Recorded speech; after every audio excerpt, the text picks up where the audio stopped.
Good afternoon, ladies and gentlemen. I hope you're doing well. This is the Grimflayer, back with yet another match piloting mono blue taking turns. We are on the draw with quite a reasonable looking hand. We have 3 lands, which as I've mentioned before is pretty ideal. We have Howling Mine and Dictative Graphics, so we have the redundancy and the flexibility of mine effects. And we have interaction on the stack in the form of Remand, and some of our traditional turns interaction in the form of exhaustion. So we're doing quite well, all else being equal. That said, we don't know what our opponent's up to. So our opponent is going to fetch a forest and suspend a search for tomorrow. Okay, we are against Titanshift, or Titanshift, some kind of variant that is ramping. Could be another deck or two in the format. Some more rogue decks use this effect, again, just to ramp, but we can pretty safely assume some kind of Valakut deck. Serum Visions is quite a nice draw. It's going to give us something to do on turn 1, and it's, of course, going to make our next couple draws a little bit better. Now, right off the bat, we have quite an interesting decision point. So both of these cards are pretty fine against the Valakut decks. Giga Drowse lines up really well against them because they do just about everything at sorcery speed. And Jace is totally fine. They're not a deck that's going to pressure him on board, and they're not a deck that's particularly fast. It's worth mentioning here that the Valakut decks are generally quite nice matchups for us. So if it sounds like I'm saying everything is good, like our cards on top are good and our cards in hand are good, yeah, it's because they're all pretty good. That said, we already have the mine effect, so the value of Jace goes down a little bit. And Giga Drowse is a little bit worse on the draw than on the play, especially because they're likely to ramp over the next few turns. That's basically all they're going to be doing. So our Giga Drowse gets a little bit worse in that context. We already have Remand. We already have Exhaustion. I'm very happy with both of those. So I am actually looking to hit another couple land drops and to find a Time Warp. That's kind of what I'm after. Of course, Miracle is always welcome too. So even though both these cards are fine, they both get put on the bottom. And we'll see what the top deck yields. Our opponent will take down their Suspended Search and lay a Cinderglade out and simply pass it back. We draw a Cryptic Command. Okay, that is a pretty good one in the matchup. So here we're going to play a land, of course. We can hold up Remand, but we honestly don't care that much about anything they do before the big payoff spells get cast. And in terms of like stuff we have to counter, like it's Primeval Titan, it's Scapeshift. So right now we're going to take the window to resolve a Howling Mine and pass the turn.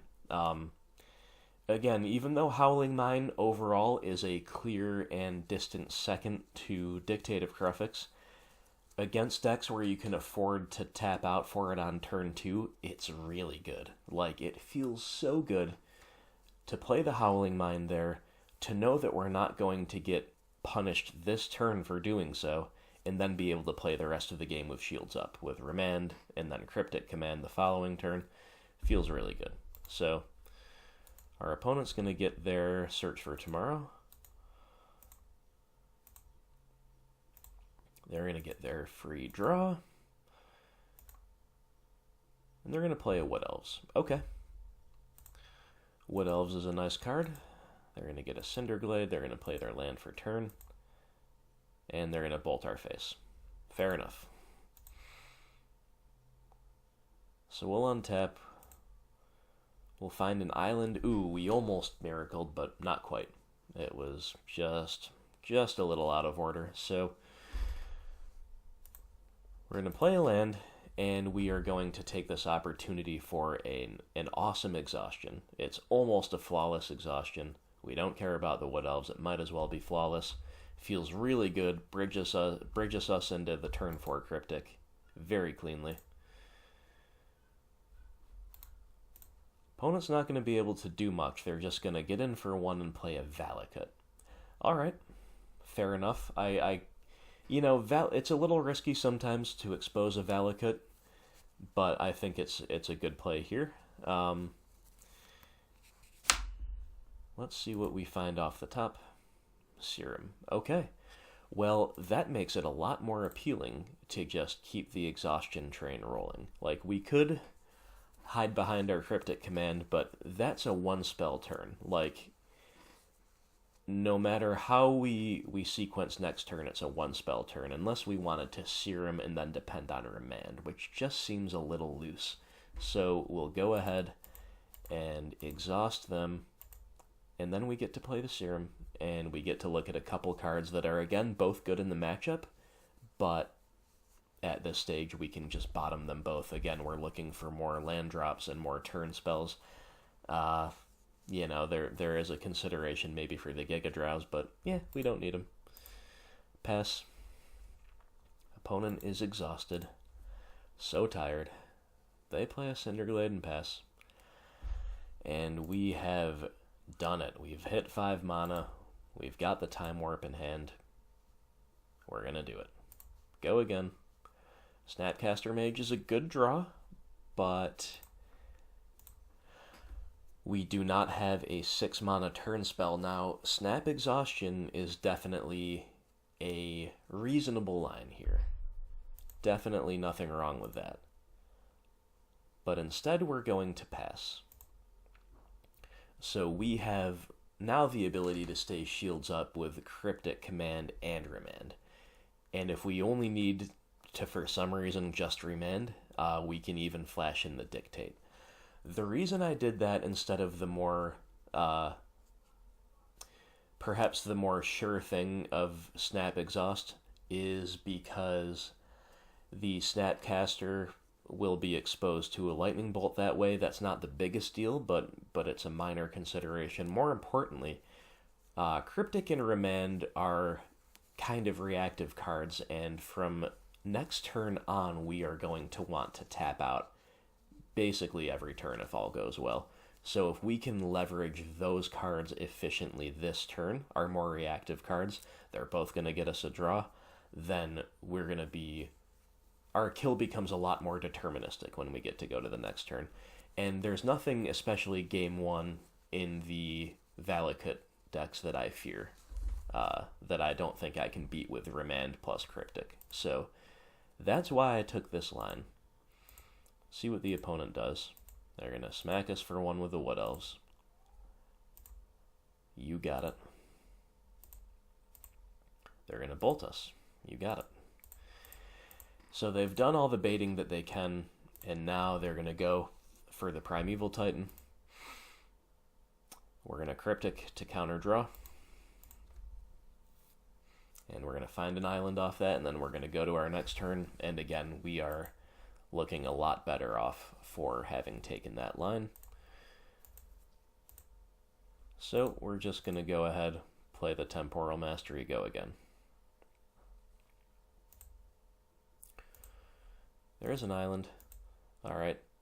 Now it's time to run out our threat. We were kind of trying to, again, play around the Lightning Bolt a little bit. Doesn't matter much, but you might as well maximize your odds. But now we're at the point where we have to snap Time Warp. So that's what we'll do.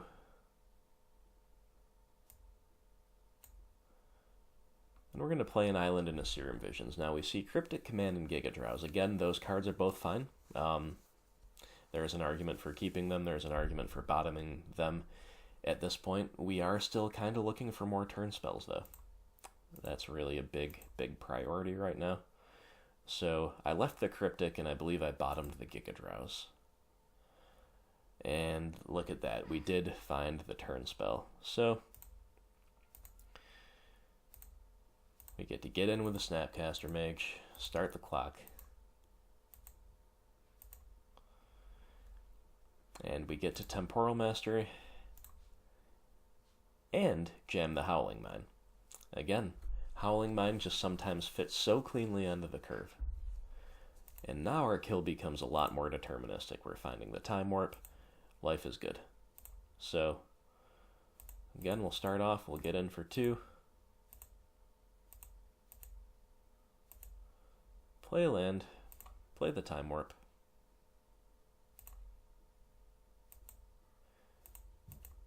We're going to get a dictate down. We still have enough cards in our library where it's actively good to get the 3rd mine effect down. If we had like 20 cards left, it might be slightly riskier. Again, you don't ever really mill out with this deck. It's once in a blue moon, but you know, these corner cases are things to maintain awareness of. So we'll go again. We're going to get to draw 3. Feels good. There's our part of the water veil. Okay. So there's no way that with 1 mana their deck can handle that game 1. And there you go. So they scoop to the Awoken Inkmoth Nexus. We still had plenty of gas in hand. We still had shields up if we ever had to pass the turn back. Pretty good game. They curved out nicely enough. The matchup is just really good for us. Honestly, this is a really, really good matchup for us. There are a couple things to be aware of in the sideboard, so let's move to the side and cover those. Alright everybody, here we are talking about the sideboard against Titanshift.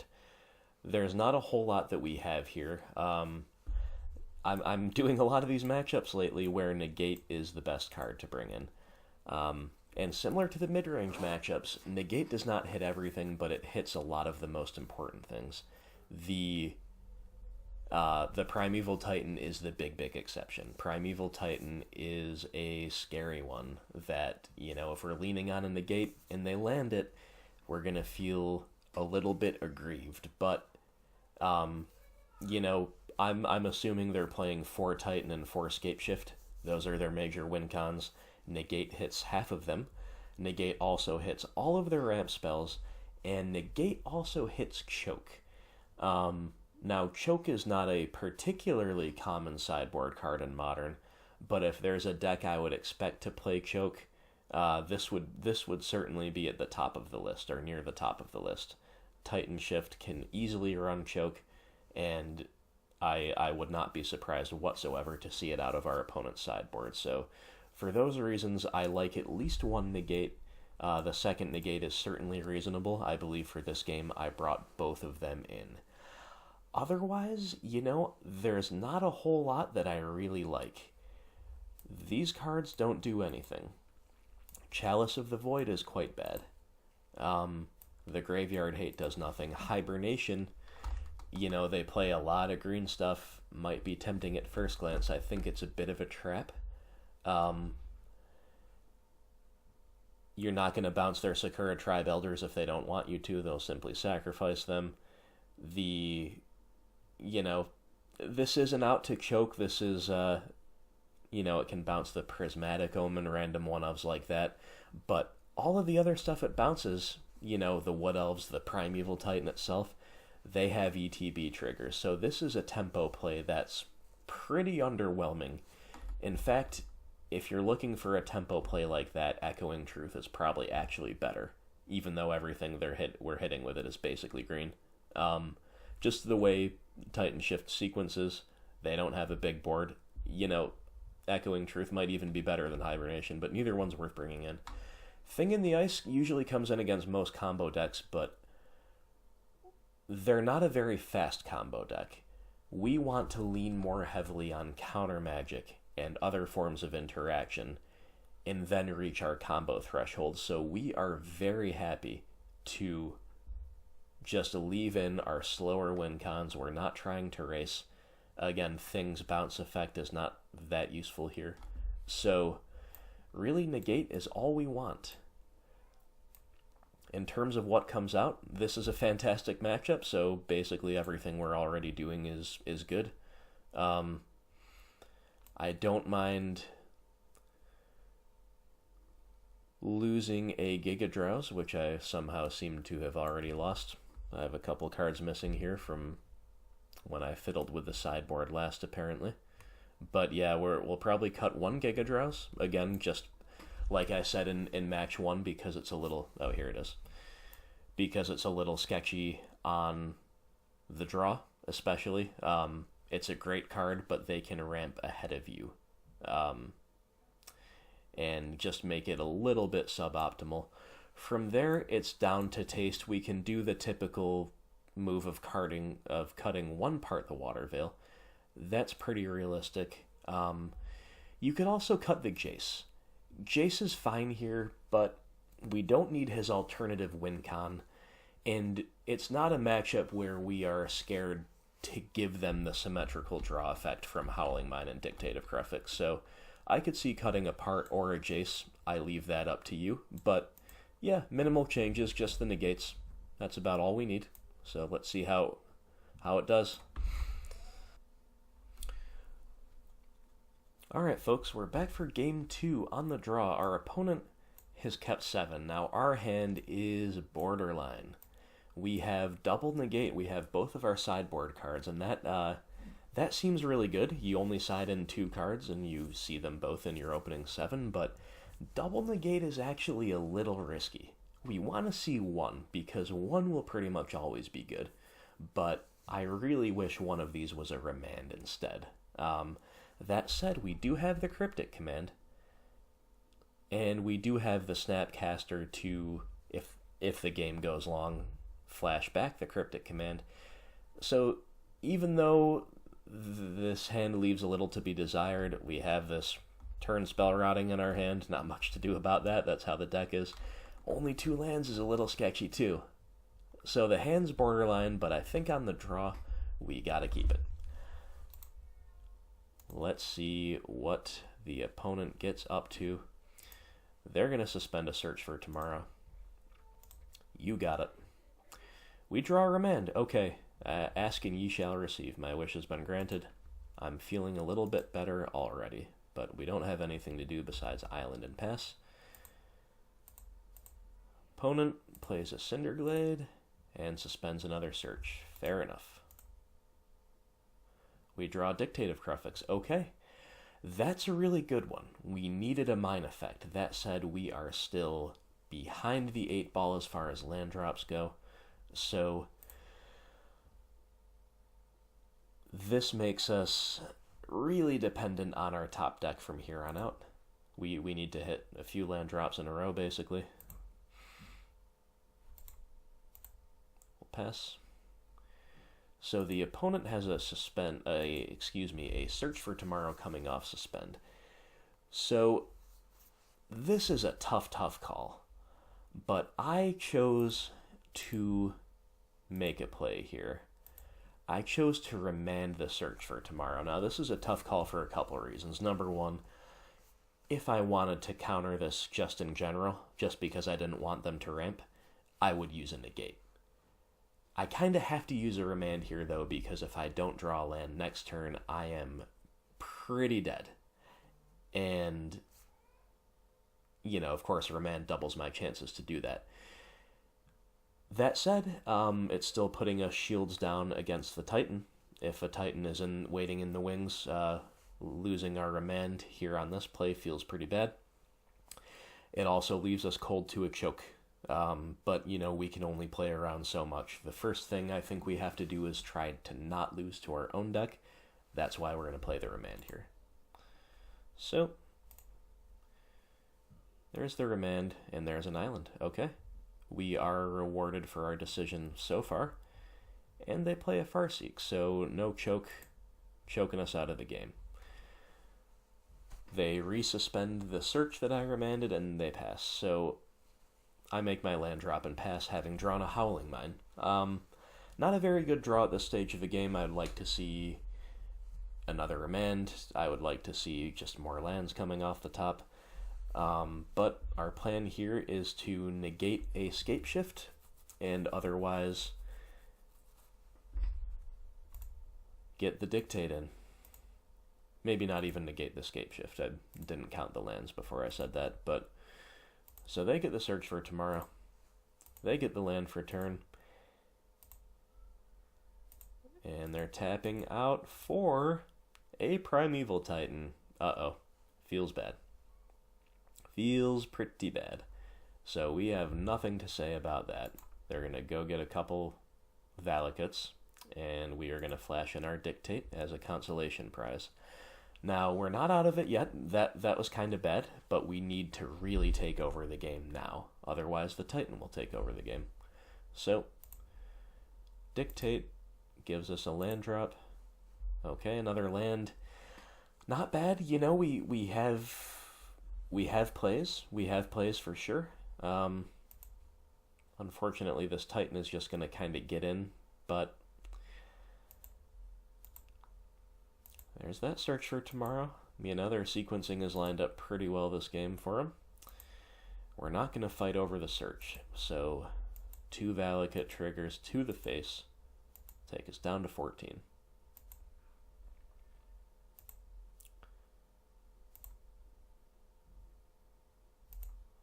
So our opponent's going to just move straight to attacks. Well, they're going to play a 3rd Valakut and then move straight to attacks. Now, what are our options here?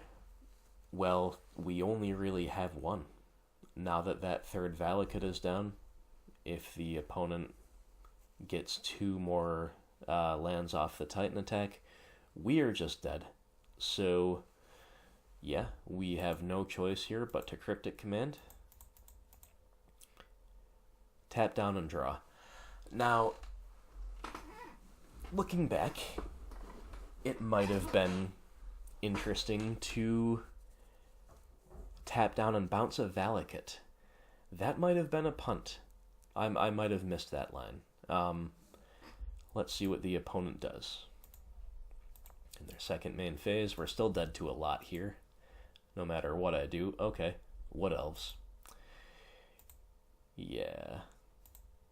3 Valakut triggers. Yep. And look at that. Dead to the power of Wood Elves. Kind of a cool way to die, you know? Double Wood Elves in the second main phase after tapping down a Primeval Titan. Not the most conventional way to lose against Titanshift, but they got us. With 1 card left in hand, they got us. So it was close. And, you know, perhaps I should have bounced the Valakut there, but my thinking was I still, so this exhaustion was not yet in hand. So if we take that exhaustion away, I actually don't really have anything to do next turn that's good. I can't stop the Titan from attacking. I can't Time Warp. You know, I'm just not doing anything, so I needed the draw, or I wanted the draw, I should say, for 1 more look at exhaustion, at Time Warp, or at another Cryptic Command. Those were my major outs there.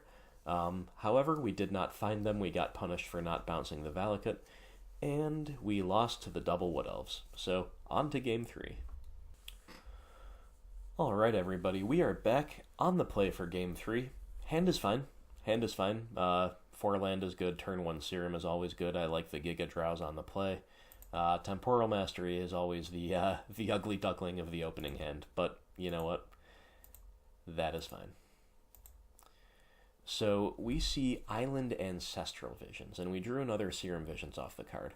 So I think we can bottom the island at this point. We're likely to find more, but that Ancestral is a very tasty draw because next turn we are setting ourselves up to go Serum Ancestral. 3 plays in the first 2 turns is kind of normal in a lot of modern decks, but in taking turns, it's like, wow, is this my birthday? This feels so good. Definitely not typical for us. So, over to the opponent. Cinderglade and pass. I can live with that. We will lead off with our Serum. Okay, we see Jason Time Warp. Interesting, and we drew a Dictate of Crufix off of this. So I believe what I did here is bottomed the Jace and topped the Time Warp. Again, Jace is fine in the matchup. He's especially fine on the play. But is he really necessary? I think I would rather have the Time Warp to start really going off turn 5 guaranteed. And beyond that, I would like to dig for interaction. And of course, we still do need to make our 5th land drop, so that seems fine there. And of course, then we get to island, suspend the Ancestral Vision, pass to the opponent. Opponent will play a Farseek, get a land, pass it back. We've got our Ancestral ticking down. We're going to draw that Time Warp that we kept on top, make our land drop and pass. We're bluffing interaction, but all we've really got going on is the end step Dictate. Opponent will go Sakura Tribe Elder, sure. And we'll pass. Here comes the Dictate.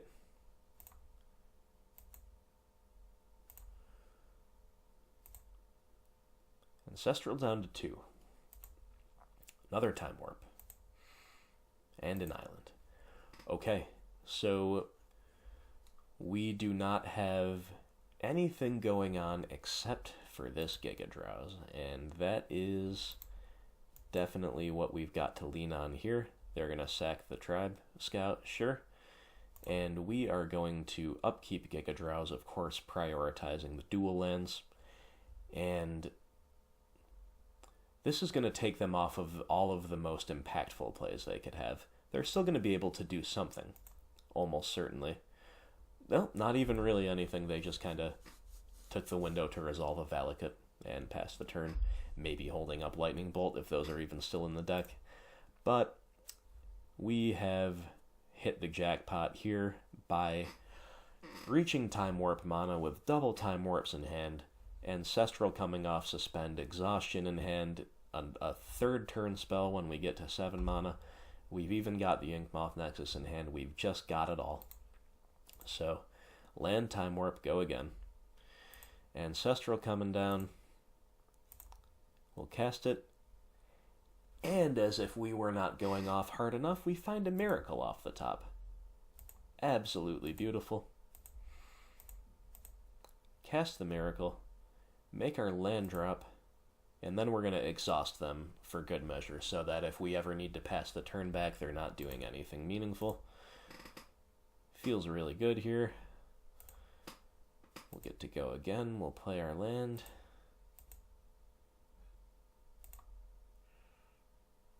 And we thought about the Temporal Mastery, but it's just going to be Snapcaster, Time Warp, go again. We're just, again, getting our threat down. This time we think they're less likely to have Bolt. And we also care less if they actually do have Bolt for the Snapper. Who cares? You know, we're going to get there anyway. Especially with another Miracle off the top. So at this point, our value is so overwhelming that we just have to basically not mess up the sequencing at all. So we're going to cast the Miracle. And we're going to cast another Time Warp. I did not mention this in the deck tech, just for those of you who do not know. You can stack turn spells. So we have 2 turn spells in the bank right now because we've cast 2 of them this turn. So when we go to our next turn, we're still going to have 1 in the bank, so to speak. That means if we declined to cast a turn spell next turn, which, you know, that's all we've got in our hand, so that's not likely, but say we did, we would still get to go again. The turn spells do stack. Good to know. Doesn't come up often, but it might make the difference in a game. You never know. Alright, and we're continuing to just go off. We'll get in again with a Snapcaster. There's also no reason not to get the Water Veil going. We're going to animate the Inkmoth Nexus. We'll get in. You still want to keep clocking for normal damage. You just never know. Never know when that might matter, when they might be able to answer the Infect somehow. Not in this game, but in general. We're going to show them another turn spell. We have Lethal on board, and they're going to let us cast our Serum Visions, and then they're going to scoop it up. So, this is a matchup we should be winning. We are good against the big mana decks. We are good against Valakut, and we are good against Tron. The reasons for that are, number one, our interaction lines up really well against them. Exhaustion is fantastic. Giga Drowse is fantastic, and Remand is fantastic. They're different levels of fantastic depending on the context, but they all have like a 10 out of 10 ceiling in the matchups and a good like 7 out of 10 floor. Like they're never bad, and they're often amazing. So that is the most important reason why we're good against these big mana decks. Also, they don't put on a fast clock. And they also, if they do manage to resolve some big payoffs, they're not necessarily game ending. Like they can be, but you know, if Tron casts a Wormcoil Engine, that's very beatable. If Primeval Titan even casts the Titan, that's pretty beatable. We just kind of have to beat it that turn, or we have to take over the game. But you know, it's not like the game ends if they get through your interaction for a turn. So those matchups are pretty good. That said, we definitely still want to know how to navigate them. They're both definitely still tier 1 decks that we have to respect and we have to be prepared for. Commandeer not being around online, not being usable online, is a little unfortunate for both of these matchups. I would have brought in Commandeer here. I don't believe I mentioned that in the sideboard tangent that we went on in between matches 1 and 2. Commandeering a ramp spell early on is actually pretty crippling for them sometimes and can be nice for us. Commandeering Escape Shift is hilarious. Like it's a good card. But failing that, yeah, we bring in the negates. We got punished a little bit by having the 2 negates as our only on-stack interaction game 2 when they cast the Titan. So that was a bit punishing, but I still think it's correct to bring in both if you have 2 in the side. That said, the second negate should be a Commandeer. That's what it is in paper for me. So just some minor things to think about, but in any case, here we saw just the power of the basic turn shell. We didn't do anything particularly crazy. We had some nice miracles game 3, but we didn't need them. We were going to get there anyway. And this is a matchup where you don't need strokes of luck. You don't need really crazy plays necessarily. We just line up really well against Titanshift. So, well played from the opponent. Good job to take a game off us in an unfavored matchup. And yeah, that was fun. Thank you guys so much for watching. And feel free, please. Helps me out a lot if you hit like and subscribe. And I will see you for the next one.